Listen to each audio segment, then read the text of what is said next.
I see you, period. I sent you a message in the private chat area, period. But I'm going to start in a few minutes, do a cold open, run our intro, and then bring you in. I sent you a message in the private chat area, period. I will go on in a few seconds, do a little intro, play our animation, and then bring you in.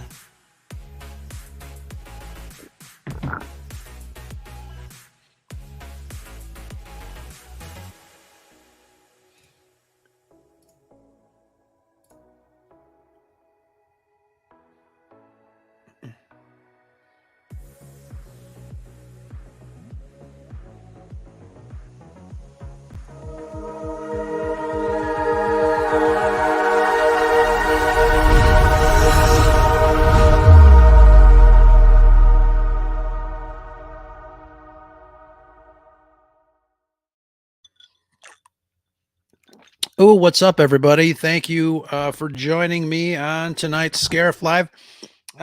We haven't done a Scarif Live in a while. We were out touching grass, but we are back. All the all the grass has been touched, and yeah, we're back. We're going to be talking talking a little nerd stuff. How is everybody tonight? I hope everybody had a good day at work or family play or whatever it is that you people do on the weekends. I know I usually kind of take a back seat on the weekends because a lot of people are watching sports, and I'm just not into that. But yeah, this is going to be a nice little discussion with our friend, returning guest. I think he's been on here like 5 times. Um, he's like Tom Hanks on Saturday Night Live. He's what is it, a fiver?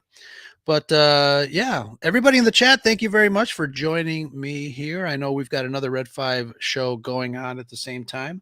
Our friends over at Used and Abused podcast, a wonderful podcast. They are patrons of mine, so thank you guys. Comics and Cosmetics, you are indeed the first nerd to arrive in the chat. We've got Backyard TARDIS. Speaking of patrons, Nicholas Schaefer, wonderful channel, and a wonderful person, really. Truth be told, who else is here? They gone. I hope they ain't gone. I hope they gone sticks around. We're gonna talk a little nerd stuff. Ubaldo, what's happening? So yeah, very nice. You got some who else is in here? Skywalker's Academy, Rural Farm Boy. Oh yeah, look at that. I do got a pretty shirt on. This is my Always Sunny on Scarif shirt. So thank you very much for noticing that. Geeky Stoics. Excellent. Look at that. Nice. We're gonna do. I did want to make a quick little announcement. At the end of the podcast, I'm going to give away, or at the end of the episode here tonight, I'm going to give away a. It's holiday time, so here's a Darth Vader Christmas tree ornament.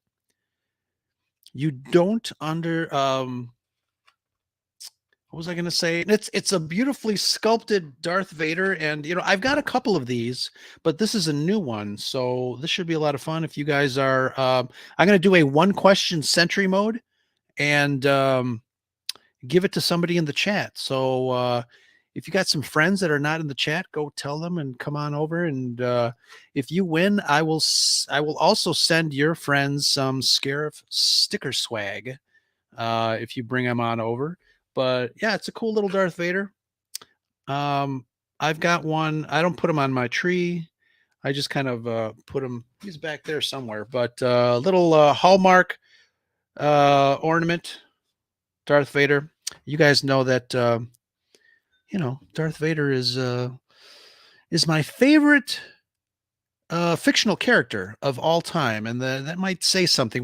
I'm going to ask our friend Stephen Kent what that means. There might be some deeper meaning as to why I like Darth Vader and all his evil antics, but that's another story. All right, we're going to bring out our guest right after this. I got to push a couple of buttons and we'll be right back.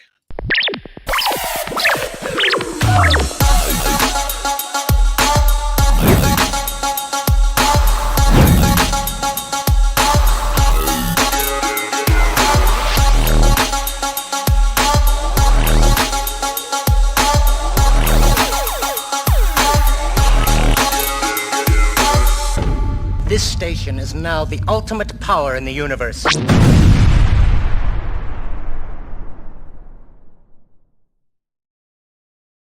You may fire at will, Commander. What is happening? Everybody in the chat, please welcome our guest tonight, Stephen Kent X. I noticed I was going to tag you, and I noticed there's some other Stephen Kents on there. Yes. But you are the real Stephen Kent. I abandoned the underscore. It just I couldn't abide by it anymore. I've been doing it for years. Stephen _ Kent. I hate it so much. No, this looks pretty good. This looks pretty good. Excellent. How you doing, my friend? Hey, it's good to see you, Ro. Good to be seen, and thank you for coming on. I know what did we record just recently? I don't know. Oh, we were talking about Dave Filoni and his little. Oh, that's right. Yeah. So, yeah. you were my guest on this latest Scuttlebutt podcast, our quick cuts episode, and everybody that has listened to it already, thank you so much. It's getting some pretty good numbers. I love doing the quick cuts because it doesn't shoehorn me into one particular topic. Especially if there's not like too much to say about it, but I bring in some friends. We kind of distill the topics, we talk about them, and it makes for a fun episode. It's not like I said, it's not pigeonholed into just one topic for the entire episode. Yeah. And like I said, we usually go like 15-20 minutes. This episode, everybody went for like 20-25 minutes. So the episode's a little long. Usually my episodes are 60 minutes. This one was like an hour and a half. My guests couldn't stop yapping, but I love it. I love it. We love guests that can talk. That's what they're for. Yeah, absolutely. And a host is hard. It is. It's it's hard, but it's a lot of fun, especially getting into this whole podcast business. Creating all this wonderful content for folks.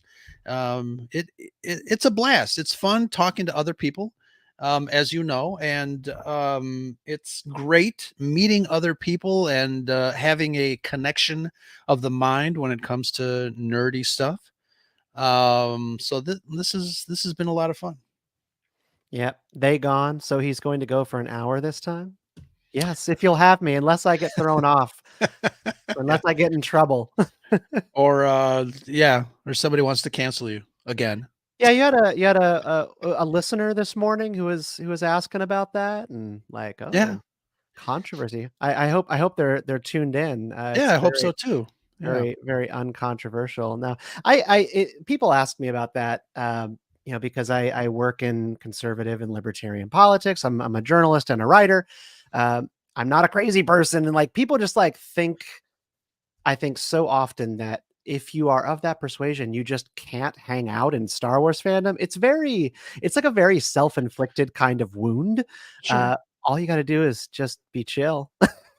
Yeah. And I saw that conversation, and it didn't surprise me, but it is funny how certain catchwords kind of catch you off guard. And then, when he quoted that you had said in the episode that you work for conservative media, and then it was like, what? And he's a Star Wars fan. I'm like, God. 50% of the population. Yeah. But, it's funny because, I'm liberal, I'm brown, I'm Mexican, and I'm a Star Wars fan, but I love, again, it's just meeting other people with other ideas, and the discussion is just fun. I mean, as long as you're respectful and chill, like you said, then yeah, let's hang out. I don't care if you're green, blue, pink, if you believe in trolls or whatever. Just just be chill. Let's just chat about stuff that that Star Wars is interests the us. Star most Wars. popular franchise in the Yeah. world, bar none. I'm obviously like Marvel kind of like nipping at its heels and is Mhm. very competitive these days. But in terms of 4 decades of time, it's the most popular franchise, well-known story in the world. It doesn't get to be that way unless it appeals to quite literally everyone. Everyone. Yeah. So I've always just found it strange. I think it's a phenomenon of Twitter where people are like, conservative Star Wars fans. Yeah, you can't have Star Wars unless there are conservative Star Wars fans. You can't have Star Wars unless there are anarcho-libertarians fans, there are socialist fans. You have Sure. to have it's so big.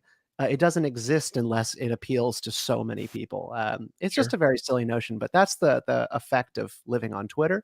It's a very young ecosystem on Twitter by and large. It is mostly like a little bit of a left leaning space, which is fine. It is what it is. Sure. Yeah. But we're all having fun talking about Galaxy Far, Far Away. And I did want to check in with you. I know, a while ago you had released How the Force Can Fix the World. And I wanted to check in with you to see how the Force is doing with fixing the world. Are we there yet? Yeah, well, if you turn on your televisions and flip over to your news channel of choice, you'll see that things are going very well. And so I credit that to the success of the book at just how fixed the world is. So thank you, everybody Yeah, exactly. in in the ScarifLive audience for fixing it and making that happen. Oh Um, my God. it's definitely one of those things. I always try to remind people when I'm talking about the book, like the idea is that the principles of Star Wars have the capacity to change the world if every single Star Wars fan changed personally. Yeah, I And mean, it's an individualist journey of yeah. being a better person. So not that it could never happen, but it's kumbaya stuff. Absolutely. And it's funny because I mean, obviously it's easier said than done. A while ago, oh, it was Thanksgiving. And I Mhm. was covering, as you guys know, I work in the news field. I'm a news photographer, and I was covering an organization that was giving food out to the residents who are, less fortunate than other folks, and having a nice Thanksgiving dinner. And I thought, it would be an amazing thing to see this kind of behavior, not just on a single day of the year, but 365 days a year, where we help each other and remind ourselves that we're all living on this rock. But it would be kind of an amazing thing to see how far humanity could go if we would just open ourselves up to helping our fellow brethren.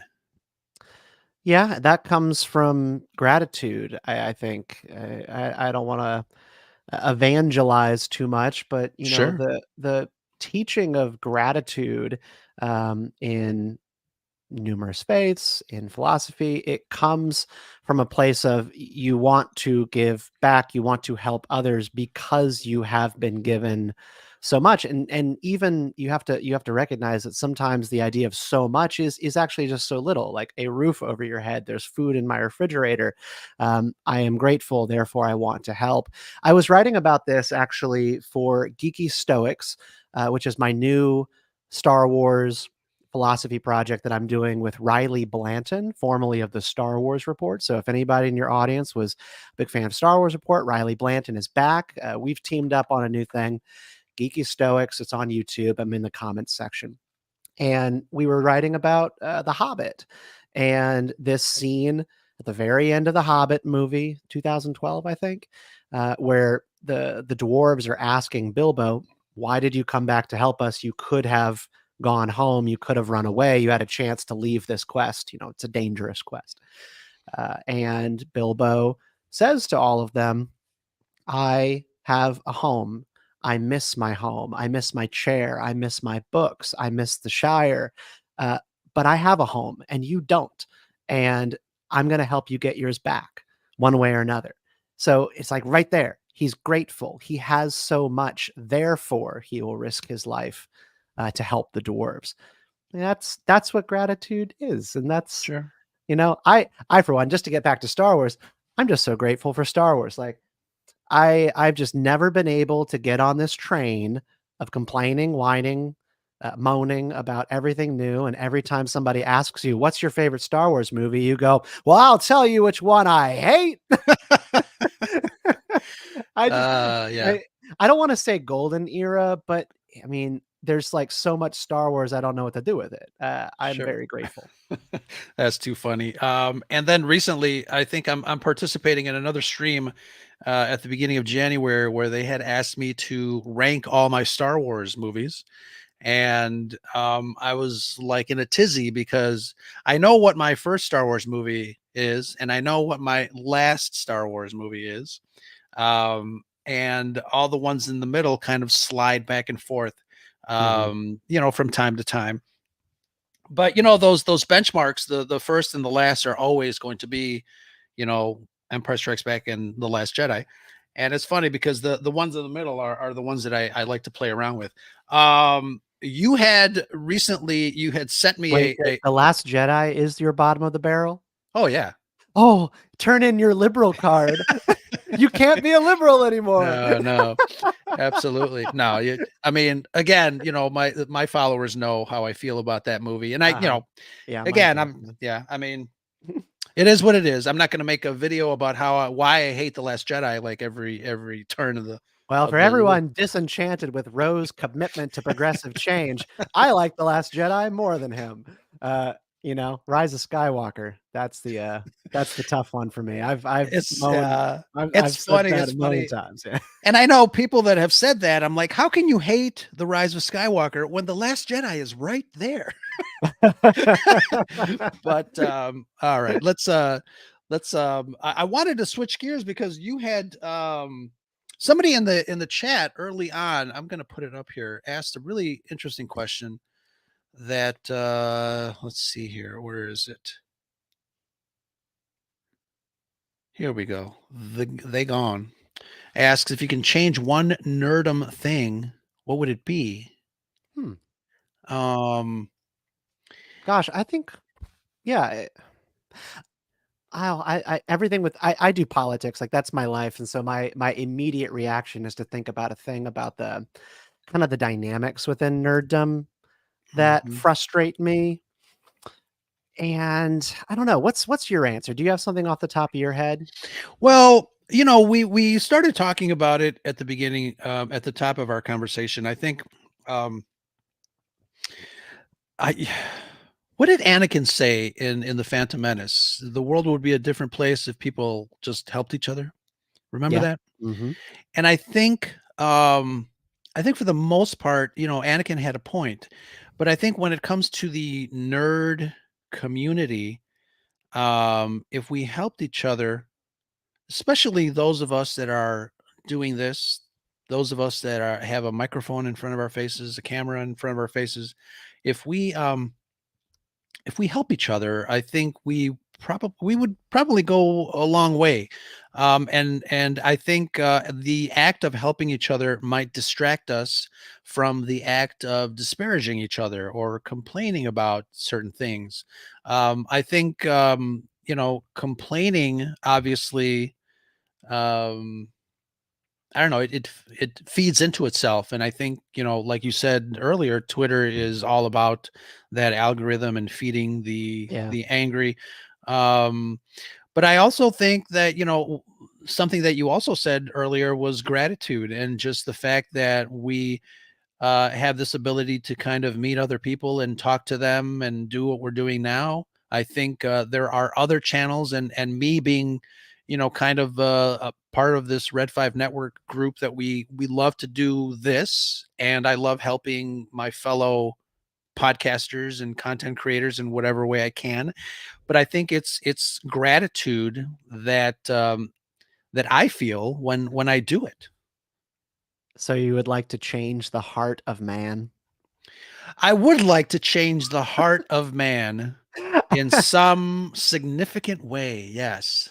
Okay. All right. I think the thing that No small task. The thing I was thinking about was if I could change one thing in nerddom, it would actually be nerd journalism is Okay. what I would change. So I would use my power, my wisdom, my Palpatine like esque force to create a system in which entertainment and nerddom and movie journalists cannot write stories based off of garbage sources. And so I would like to see less let's like Collider, like collider.com articles saying masses of fans are angry about the inclusion of Asian American woman in Last Jedi, right? And then they source like two random Twitter accounts as the Mhm. example. Like the proof that so many people are angry are these two accounts which were created last week and have two followers. You know what I Right. mean? Right. It's garbage. And what it does is it incites people. It incites everybody to go to their camps and start defending. When these articles get written, then people write response articles to the original article, linking back to the first garbage article and saying, there's a big fight going on in fandom. Fans are angry at each other over diversity and race and da da da da. And it's because one blog wrote a piece citing two trash Twitter accounts as their reason. There's this book that I love called Trust Me, I'm Lying by Ryan Holiday. He was a PR flack in Hollywood, and his job for movie studios was to gin up false controversy. He would even go so far as to when he was promoting this movie, the movie about Tucker Max. I'm trying to remember the name of the Tucker Max movie. One sec. Yes, I hope they serve beer in hell. So Oh yeah. he writes in this book about how he was head of PR for I Hope They Serve Beer in Hell. And he went around the country and ordered billboards for the movie. And then he, by the dark of night, went around and spray painted racist, sexist, homophobic things onto the billboard. And then also did a flyering campaign on college campuses, putting up flyers of really offensive crap to get people to protest the movie that he was promoting. Wow. Why? Because I think you and I know this, Ro. If there's a protest of the movie, it will do better. Yeah. Uh, absolutely, every time. Right. So this is It's the incentive structure that we're up against here. yeah, it's that old adage, there's no such thing as bad publicity, Yeah, you know? absolutely. I mean, the worst thing that happened for my book is that there weren't masses of people angry about it. I was actually like on the fence with the Star Wars crowd, which was I wanted to write a book that united every faction of fandom, was respectful to the left, to the right, to the middle, and made everybody feel seen in what I say about Star Wars here. But that almost was a mistake if I wanted to sell more. I should have written something to piss somebody off because then there would have been a little anger campaign, Sure. a couple of articles writing trash about it. But then when the trash gets written, then people come out to defend you. Mhm. And that's where you get your fans. Yeah. And these are the dark arts. I don't like practicing the dark arts. And so I Right. just don't. Yeah. And there's a price to that. Yeah, it's interesting that you brought that up because myself as a photojournalist, and obviously I work with many actual journalists. There is a perception on social media that because you have a website and you post stories about stuff that you're a journalist. And Mhm. that is very, very far from the truth. Um, and and the other thing too is like if you print it and you post it on Twitter, it must be true. And Yes. that's the other thing that people get enraged, and there are people that react to the smallest things, and it's unfortunate. I think, and that's one of the reasons that I have practiced and probably mastered the art of just keep scrolling, because That's how they get you. yeah, that's how they get you. Exactly. It's hard because, I'll see somebody post, The Last Jedi is the best movie ever, and I'm like, keep scrolling, keep scrolling. So I've Wait, learned that. I know who the account is. It's centralized. It's Dan Star Wars centralized. Oh If man, you want this every single day at S centralized, this account every day. Aren't we so lucky for The Last Jedi? Here's Luke's death. Wasn't it perfect?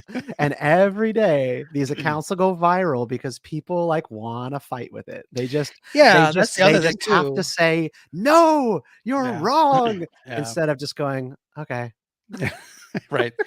Next post, but yeah, it's interesting to me. I think and thank God for the what is that? The community notes that say, no, actually, you're wrong. But Mhm. whatever.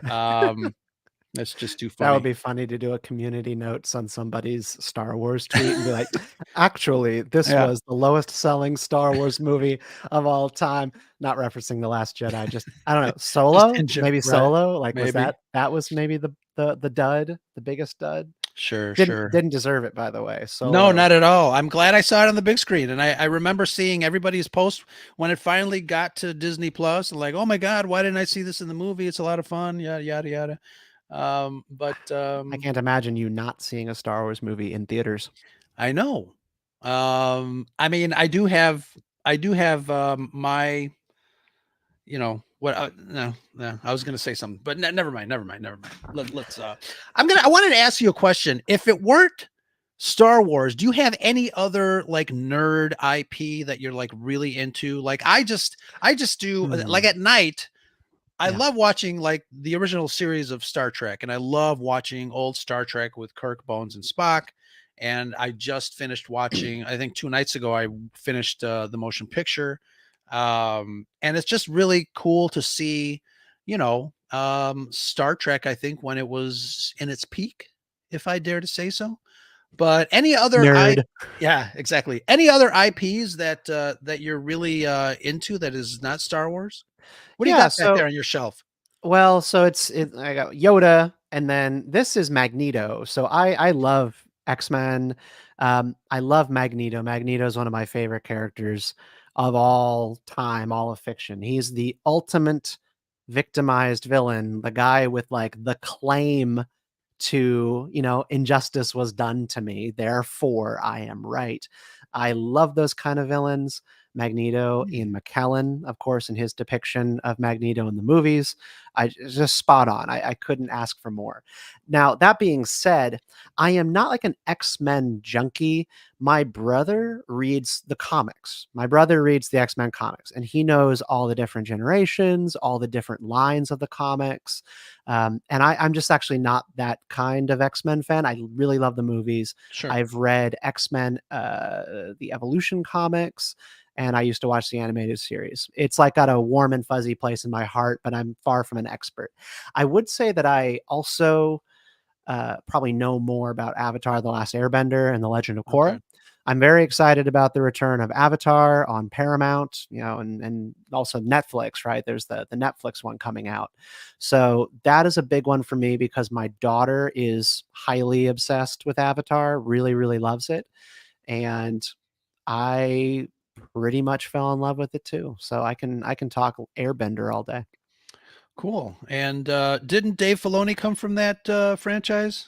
Wasn't he He a did. writer? Dave Filoni was poached from Avatar: The Last Airbender by George Lucas. He was watching and he liked what he was seeing and he wanted to know who was the guy executive producing and writing some of these episodes. And so George Lucas interviewed Dave Filoni out of there and he came over to the Clone Wars. And he trained him, and now he's going to be Chief Creative chief. Officer. Yes, exactly. Our episode, we did talk a little bit about that. We kind of came to the conclusion that he's going to be a little bit more in charge than actually being hands on. But I saw a post earlier today regarding that, saying that he might actually be I guess, the last stop when it comes to the direction of where Star Wars is going to be in the future. I guess. I mean, some people are saying that he should be the guardian of the wills, per se, the guardian Yeah. of the Yeah. Star Wars here, but he should also bring in, talented people to continue to tell that story, whether it's writers, Mhm. directors, producers, or other people that can contribute something, new and fresh to the Star Wars lore, other than having him be the one all powerful guru that says, because George Lucas trained me, I am the one that will No, keep. I'm pro monarchy here. Okay. Yeah, I'm pro monarchy with Star Wars. There have been a couple of fans who came on my old podcast, Beltway Banthas, who convinced me of this. Like, one of the best ways of understanding why Star Wars fandom is so contentious is to think about it in as an analogy for the Protestant Reformation. The Protestants breaking off from the Catholic Church and battles within like the Christian church over dogma, and who is the ultimate authority and the middleman between God and people. It's pretty rancorous. Thus, the reason Protestants and Catholics, warred and killed each other for a century or two, multiple centuries. But like that's something that I think is actually really important, because Star Wars fans want to know who has the right to steer Star Wars. George Mhm. Lucas was God of Right. Star Wars. He was the maker. And so there has to be another person who's then given the divine authority to disrupt stuff, to Yes. undermine maybe a piece of lore or retcon something. Star Wars fans hate the idea that this is being done in a boardroom by focus groups, and that they're just going willy-nilly with the way that the Force is. So I think it's better to have a monarchy and a person who is like the heir to George Lucas, who has a sort of like a claim to the throne. Right. Yeah. Yeah, and it is interesting because I think Lucasfilm tried the filmmaking a trilogy in committee by handing off certain aspects of the sequel trilogy to different directors, and don't think it worked out too well. So I think maybe a unified voice, a unified direction probably would Yes. benefit the franchise. Yeah, it does. And there's obviously episodic series are different. So like The Mandalorian, Boba Fett, you can have different directors for different episodes to bring a different tone to the stories that you're telling. Obi-Wan Kenobi show, right? But movies, my God, I don't know how they allowed what happened in the sequel trilogy to happen. How could you have a trilogy that doesn't have a consistent tone? That makes no sense. No sense. And I still to this day, this is one of the things where I question, kind of like as a conspiracy theorist, right? Like, there's the conspiracy theorists who imagine that there's a powerful cabal of elite people who run the world. And then there are the people who go, no, no, no, no, no. People are too stupid for this. Like, these mastermind conspiracies that you're imagining are very complicated. And you're imagining that people are way smarter and conniving than they are. Frank Underwood from House of Cards doesn't exist. Right. And I think you're kind of like one of two people. You're either the person who goes, governments, big elite institutions, they actually are really stupid and they pretend that they're smart, or there is a very sophisticated ability at the very top of rungs like Disney. And I thought Disney was a very sophisticated institution that had master plans. And I think it has been revealed that they're actually just making crap up as they go, and they're actually quite fallible. And I'm not saying this as like an attack necessarily on the sequel trilogy. There are things in there that I like, but the disjointedness of it revealed, the conspiracy Sure. is not possible. Yeah. Yeah. And it's funny because getting back to that, I feel that oh, I just lost my train of thought. Um I would have more respect for Disney if they said, you know what, we tried something. We tried giving each director his own thing. Didn't work out like what we wanted to, and let's move on. But I don't think a company as big as Disney would admit any fault to anything. They're just going to continue. But Well, like, Iger has. well, yeah, He's admitted he's been doing like a little bit of a low-key apology yeah, tour this week. sure, yeah, When he I was see that. doing these sessions with Aaron Ross Sorkin. And I think Um, that's how they do it, though. I think, even before Iger said his little thing about let's do less messaging and more entertaining, I think the actions speak a little louder than their words. I mean, at this point, there weren't no words of apology. There were only little things that they were trying to do, or little things that us as consumers of these products would kind of see. Obviously, if they continued with an episode 10, right away, then we know that they would be a little on the tone deaf side. Um, they kind of waited a little while to see mhm, where the pulse was. And I feel like this whole when they started doing the literal the what do you call it, the books, what were they called, the High Republic stuff. oh, okay. Yeah. So you've got the High Republic stuff, and you've got the Mandoverse, and then any announcement that either fans or the company were talking about doing post episode 9, and they just didn't know where to go. And I think this has been kind of an experiment to see where are fans really leaning. Do they want But more High this is Republic no, stuff? like this is I'm like a free market capitalist, and you have to like test the market, and then you respond to what the consumers Right. want, and then you have to do less of what they're They not don't. responding to. And that's what I feel. However, this is where, as a consumer of Star Wars, a lover of these stories, I'm not sure that I'm for this experimentation model. I am for Mm, vision. I want someone with a vision who yeah. has a little bit of a claim to the throne, who has an opinion and view about Star Wars, and they are going to force it on us and tell their story. That's what I think Star Wars should be. It should be a story from somebody's heart. It's not George Lucas anymore because he stepped aside. So it has to be from somebody else. I really hate this idea of responding to the whims of the consumer when it comes to a grand modern myth.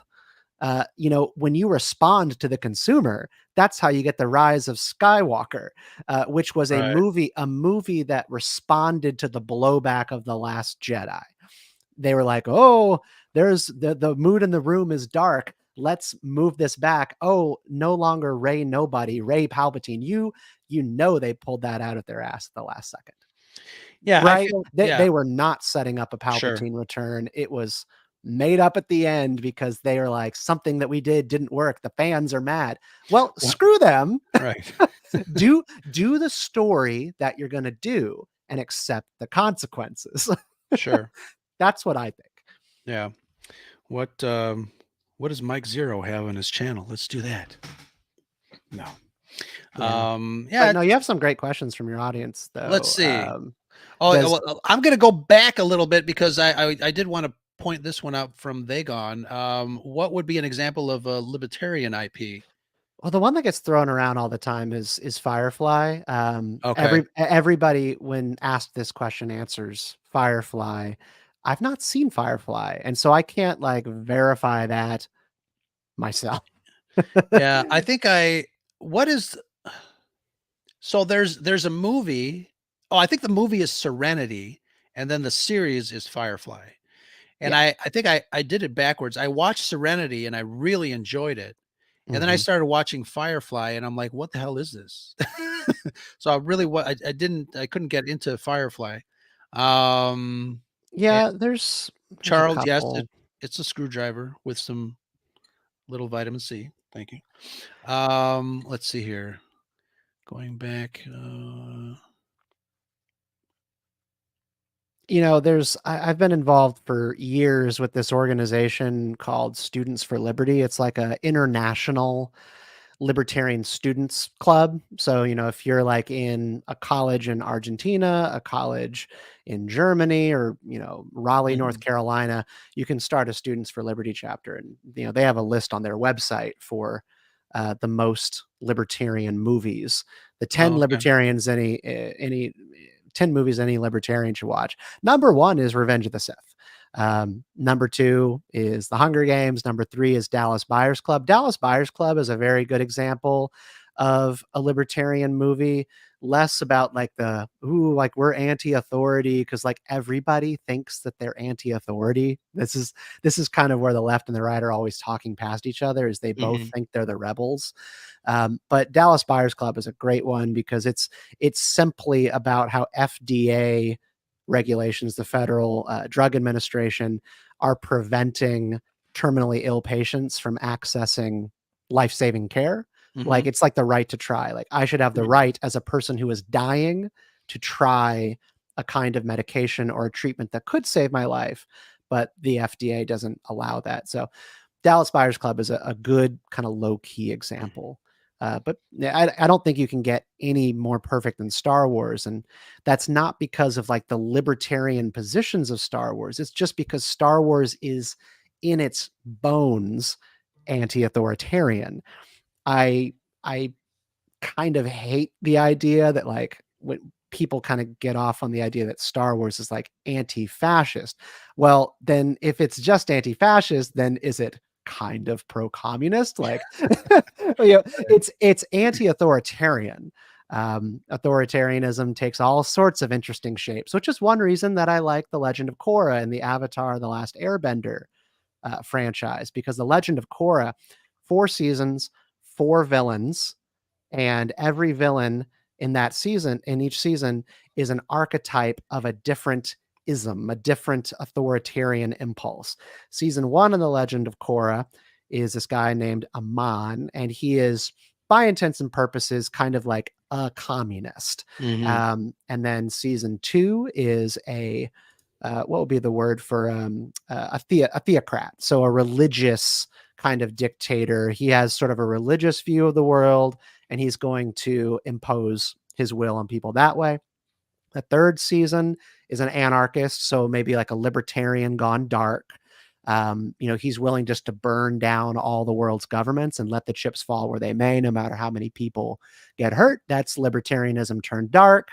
And then the fourth is fascism. The villain in the fourth season is just a prototypical a Hitler-esque fascist, Mussolini. So I love that show for that reason. It gives you that reminder that evil presents itself in all sorts of different shapes. So if your whole personality is being anti-fascist, well, then I'm a little concerned that you'll find other ways to hurt people. Sure. Yeah. It's funny because my brain doesn't work that way as far as like what's a good Democrat movie or what's a good Republican movie, what's a good whatever. So it's interesting to hear your take on that, and thank you for that question. Loki Jarson's got a question and this is the $5 million question everybody's asking. Where is the story group and does it still exist? I know I've had some conversations with our friend Pablo Hidalgo. And if one of our followers, Ray Gunn, was here in the chat, he would also share with you that nobody knows. Nobody Yeah. knows about the story group. Yeah, and that's the thing. I mentioned in the chat, it's like it's the Jedi Council as far as I'm concerned, but Sure. that's kind of the thing about like we're Star Wars commentators. Even like when it comes down to Dave Filoni as the chief creative officer, no one really knows what this actually means. I've been the director of operations for a company in Washington, D.C. before. It didn't actually mean that that's what I was really doing, because internal dynamics of a company are only known to the people at Sure. the top. So it's kind of like just assumptions. The story group I think of as a Jedi council of ideas, direction, and input.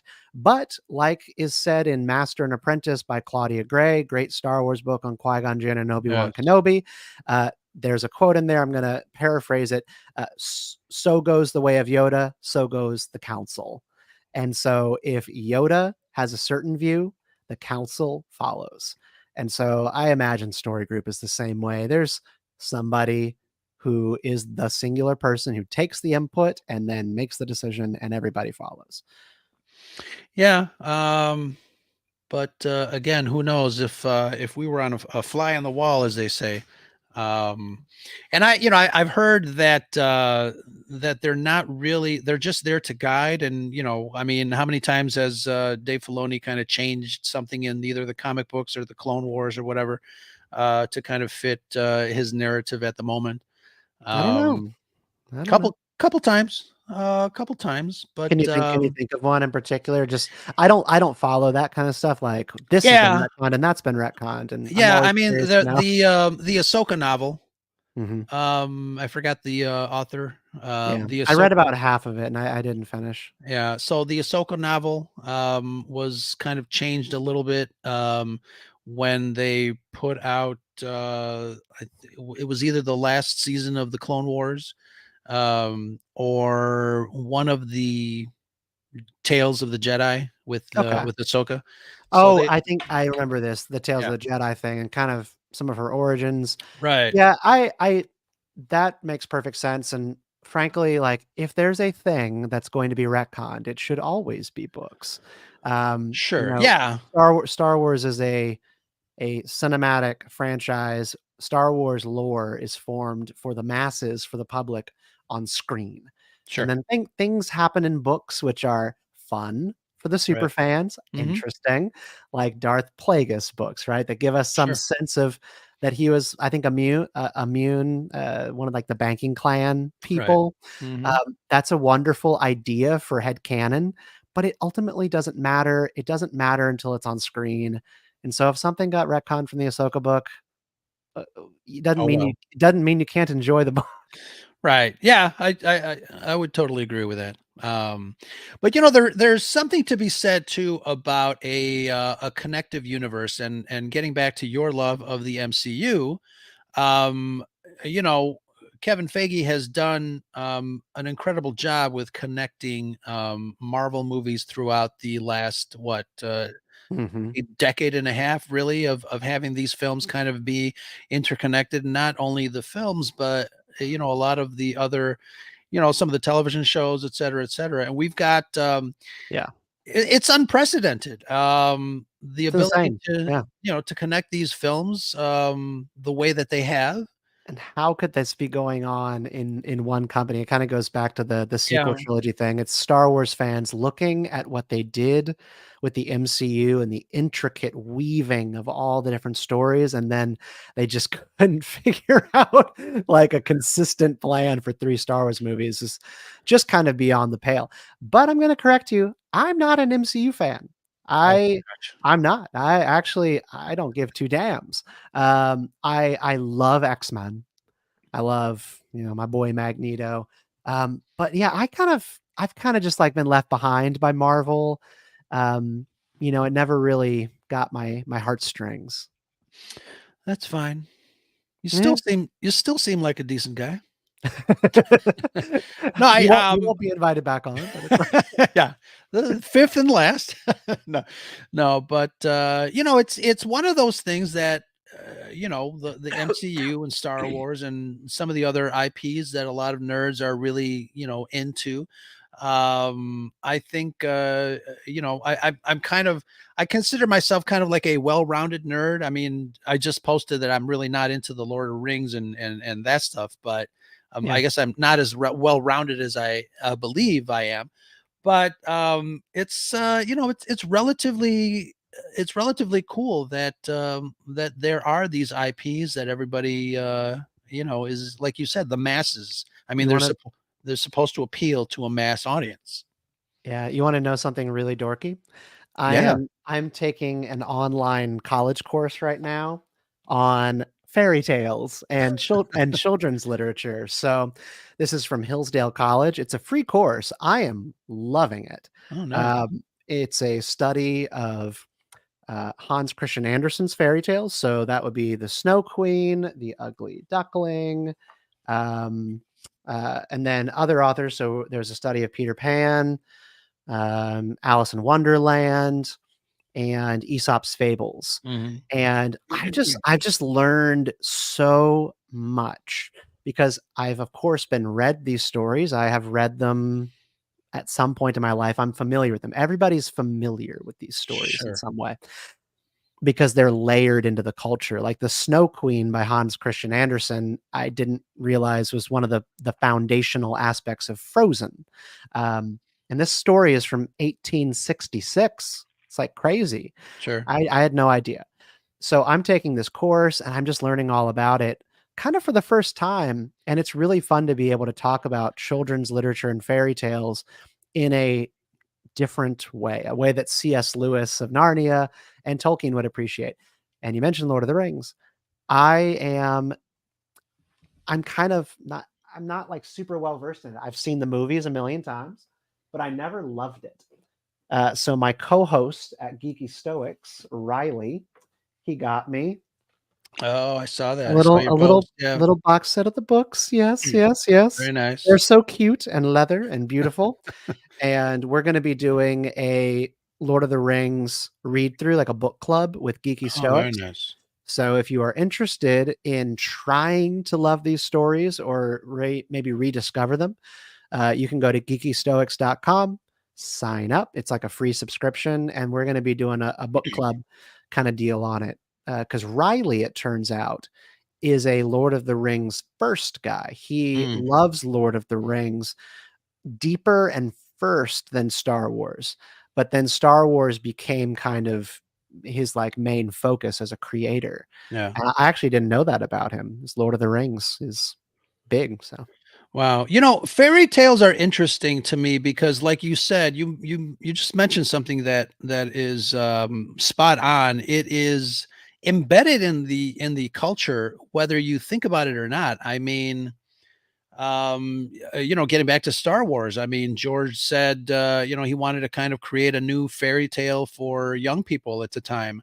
And I think Star Wars has survived, so long now, um, because of the fairy tale aspect of the story. And it's not a complex story. I think fairy tales are designed to work on your deepest, most, innermost feelings and thoughts that you might have mhm. in your heart, um, Understandings of the way that the world really works. and Um, yourself. yes. So fairy tales, and this is coming a little bit from the, the college course that I'm doing, is and this is particularly true in Aesop's fables, where fairy tales are very often married to realism, sort of a not cynical, but just a truthful take on how adults are, how children's are, how men are, how women are, how the world really is, and fantastical notions about how the world should be often don't apply in fairy tales. So there are going to be rabbits and bunnies and turtles talking, but they're going to Mhm. be telling you the way things really are. Right. And that's what's really cool about fairy tales for children. That's basically what Aesop's fables are these one paragraph little stories that have eternal truths in them. One of my favorites that I read last night just for the course was The Gnat and the Bull. And it's this fable of a gnat challenges a bull to a duel, and the bull doesn't listen, and the gnat just lands on the bull and tries to annoy it. It tries to like bite it and tickle it and all that kind of stuff. And then he's like, "Why won't you respond?" And then the gnat gets off and he flies away. He goes, "You'll miss me when I'm gone." And the bull just goes, "I never knew you were there." And it's interesting because that is like exactly this this scene from Mad Men. If anyone's ever seen that show, where Don Draper in Mad Men, one of his employees is pissed off at him, and he's in the elevator with him. He goes, "I feel bad for you," and then Don Draper just goes, "I don't think about you at all." It's your boss. If you have a good boss, right? It's someone who has like their act together and are focused on other things. They don't care if you like them or not. They don't think about you at all. Yeah. I say good boss in air quotes because like Don Draper's like a really bad person, but he's very good at his job. Sure. So, anyways, that was a long tangent about fairy tales, but Ahsoka is very pro fairy tale. They actually mention the words fairy tales in Mhm. Ahsoka. Balin's skull talks about Peridia, Right. as it's a fairy tale that Right. they A told bedtime us in the story. Right. Jedi Temple, a bedtime story. And then he kind of goes on, or the show goes on to give us a long time ago in a galaxy far, far away. It's what they begin stories with Sure. in the Star Wars universe when moms are telling stories to their children or droids are telling stories to the younglings in the Jedi Temple. So our once upon a time is there in a long time ago in a galaxy far, far away because they dream of galaxies far, far away too. Sure. That's super cool. Yeah, absolutely. And brilliantly done. I wonder how David Tennant feels about the fact that he was the one that said it in this world that we love. So cool. And obviously the droid and the graphic on the bottom there, Oh yeah. voiced by Doctor Who, David Tennant. But that's pretty awesome. So Stephen, tell me, when are you going to write the sequel to your Force Fixing the World book? Oh man, you're getting right to the heart of the matter and my existential crisis that I'm having. You know, time You this know is what? And I'll organize a protest against it so you'll sell more. that would be great. If you could orchestrate a cancellation campaign against me, that could be really useful. But we'll split the proceeds.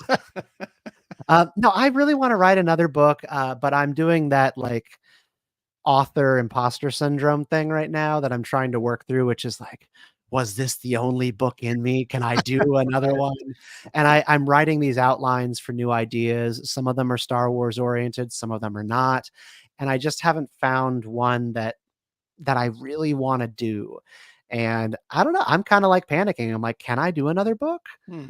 I'm not sure, but I will tell you that the foundation for what I'm going to do next is being laid at geekystoics.com. So if you go to Okay. geekystoics.com, the newsletter that I'm writing once a week and the videos that I'm creating for Geeky Stoics on YouTube with Riley Blanton, they are going to inform what comes next. And I think I want to do a story on moral lessons that people can apply to their lives, one from every major great story. So, Hmm. a single chapter on Star Wars, a single chapter on a moral virtue from The Hobbit, a single chapter on X-Men, and something that you can learn from that. So, that's kind of what I'm thinking now is that I might expand the scope, but the further I get away from Star Wars, the more unhappy that I am. So, That's interesting. I think that would be a really, really great collection of, I don't know, deep thoughts by Jack Handy or by Stephen Kent.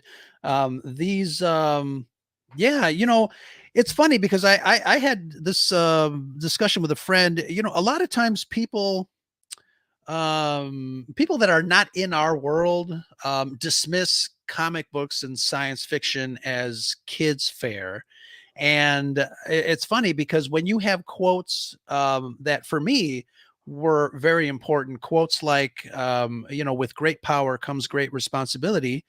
You take a look at what that quote actually means, said by Uncle Ben of Spider-Man lore, and it's a lesson in life. It's a lesson in responsibility. It's a lesson in something more than just a flip through comic book genre.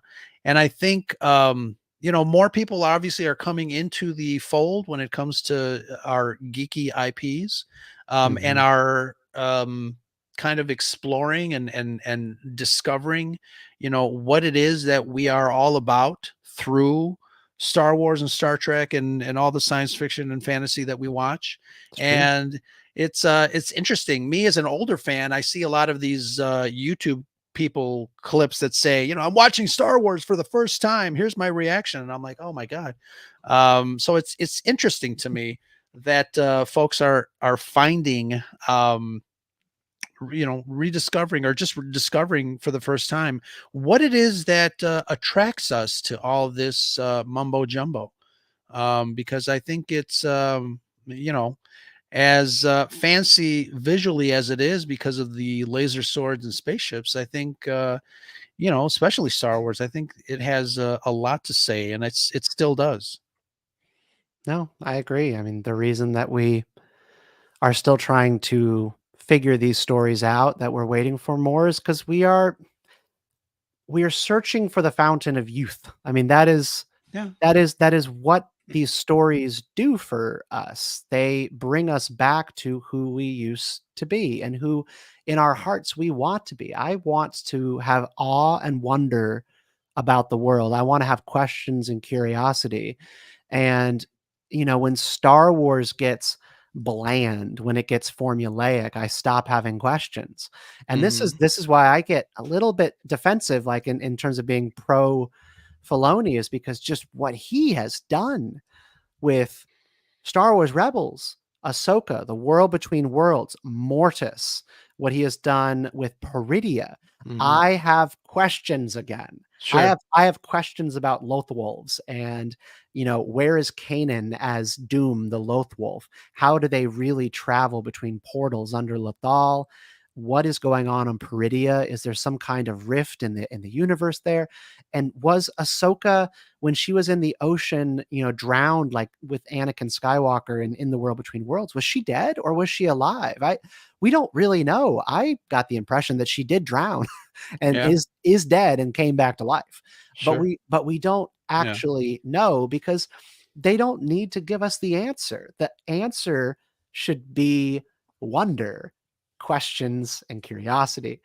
Um, that's what I just get excited about, and that's what people are coming to Star Wars for, but only some people are willing to receive it. When they receive things that are open-ended or have question marks on it, they get angry, or they go, "That's a plot hole." Right. Or how I see this a million times, like Nerdrotic does this all the time. They're like, Ahsoka was in the water, and how long was she in there? She can't breathe. She must have had a force bubble around her. Yeah. It's so ridiculous that she was in the water all that time. What universe do you live in?